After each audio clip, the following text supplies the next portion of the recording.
Have you heard of certain style rules, but you have no idea which one you should follow and which one you should avoid? Well, in this video, I will tell you what are my 6 style rules that I follow every day. If you are a female entrepreneur and you want to develop your personal style, don't forget to subscribe and hit the bell to get notified when I post a new video, which is every Wednesday.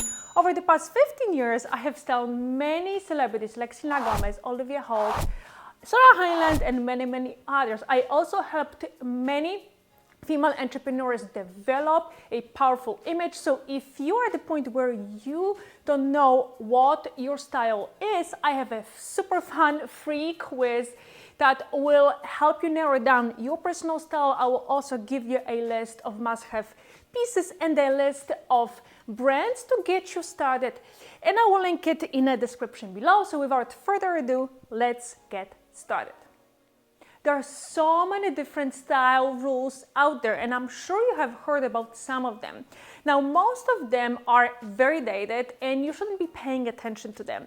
Now, if you have heard that you can't mix, let's say, a silver and gold, you have to match your shoes with your bag, and you cannot mix navy and black, well, don't really pay attention to them because those rules are very old, and quite frankly, I think those are pretty ridiculous rules. So in this video, I want to give you and show you what are my style rules that I follow every day and I suggest to my clients as well.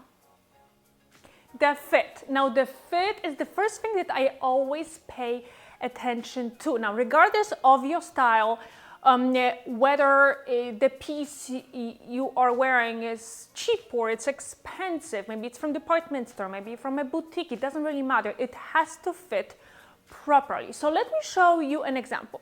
So today I'm wearing a jumpsuit for this video. So I want to show you what to pay attention to when it comes to the fit.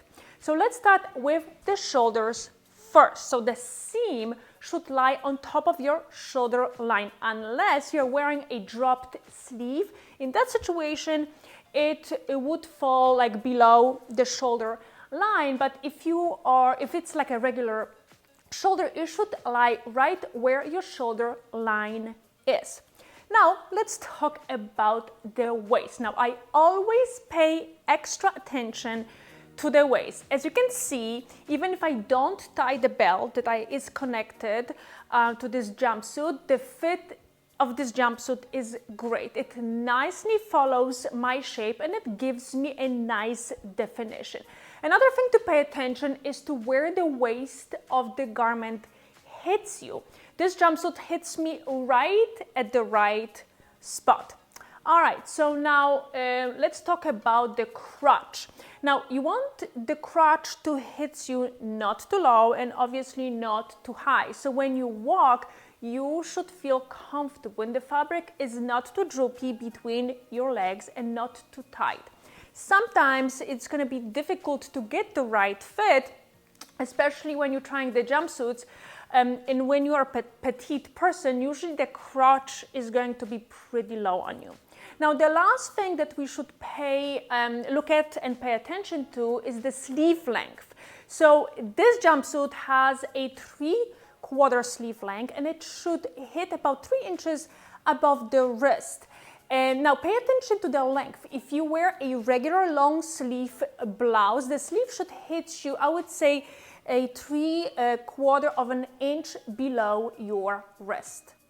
Avoid trends. Now, I could probably talk about how much I dislike trends for a really long time, but let's talk about why trends are bad. Well, maybe not necessarily bad, but I just don't personally like them. And this is why it's one of my style rules to avoid them.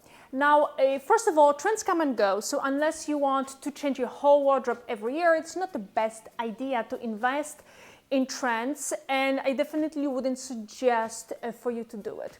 Now, I strongly dislike trends because I always feel like I'm being sort of forced into a certain style that doesn't really represent me, my body shape, or my personality. And obviously, as a stylist, I need to know what are the trends these days because my clients ask and they want to know, but I certainly don't follow trends, I don't invest in trends, and don't suggest investing in trends for my clients. Now, and honestly, one of the main reasons why I dislike trends so much, because some of those trends are just so ugly. One of the biggest trends that I personally really much dislike is that square toe shoes, and I'm sure you have seen those. It's everywhere these days, and just such unflattering shape.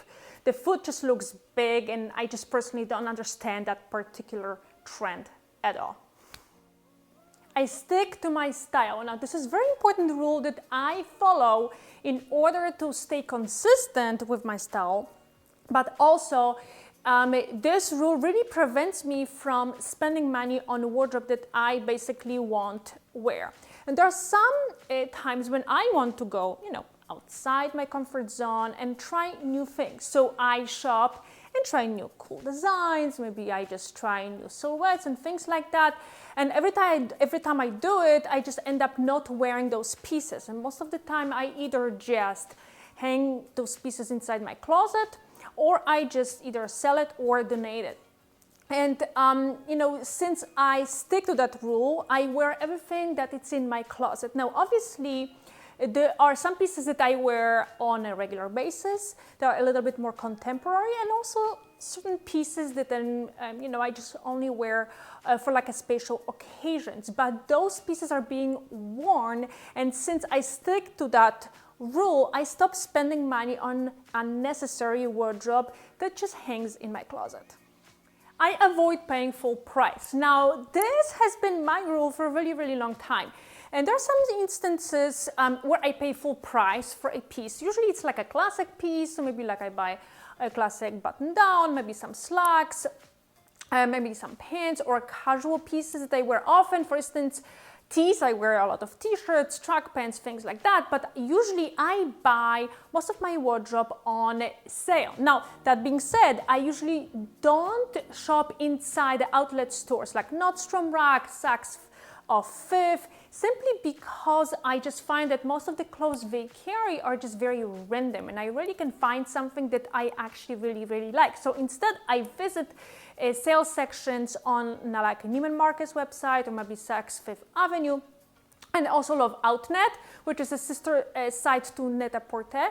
But actually, I really buy a lot of clothes from the Real Real. Now, the Real Real store is a consignment store where they sell gently used or new clothes and accessories. They only carry designers' names, and you can find so many great pieces for really, really, really low prices. Also, I sell a lot of my old, gently used clothes to the Real Real, and the proceeds from sales I use to purchase new pieces or update older pieces. Now, another thing that I do is I track pieces that are full price, and I wait until they go on sale. So some of them will be available and some won't be, but at least I know which pieces I might want. Then I have a little bit of time to think if I need them. I think about, are they going to fit into my style, my lifestyle activities, things like that, and then I make a decision to purchase those pieces or not.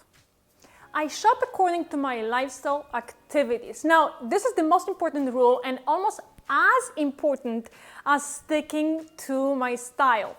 If you want to stop wasting money on clothes that you don't wear, you must shop according to your lifestyle activity. So let me explain to you in details exactly what it means. Well, every time I shop, it really doesn't matter, is it a dress, jumpsuit, pantsuit, whatever I shop for, I always ask myself a question: where am I going to wear it, right? And how can I repurpose this piece of clothing? If the answer is yes, so means that I will wear it many activities, things that I have coming up, and then yes, I can repurpose that piece, then it's worth buying it. Obviously, I'm always thinking about the price, the fabric, the fit, all those different things, and also the style, but knowing where you can wear it, that piece too, is as much important as all other aspects. Now, I also find that when I open my closet, I never say, I have nothing to wear, right? Because before I make any purchase, I think about my activities. So everything in my closet is being worn. I keep proportions in mind. Now, this rule is important in order for me to create a balance with my outfit. And this rule is really, really simple. So you need to know what is your body shape first in order to dress according to your shape. So for me, I have an inverted triangle, which means that my shoulder line is wider than my hips line.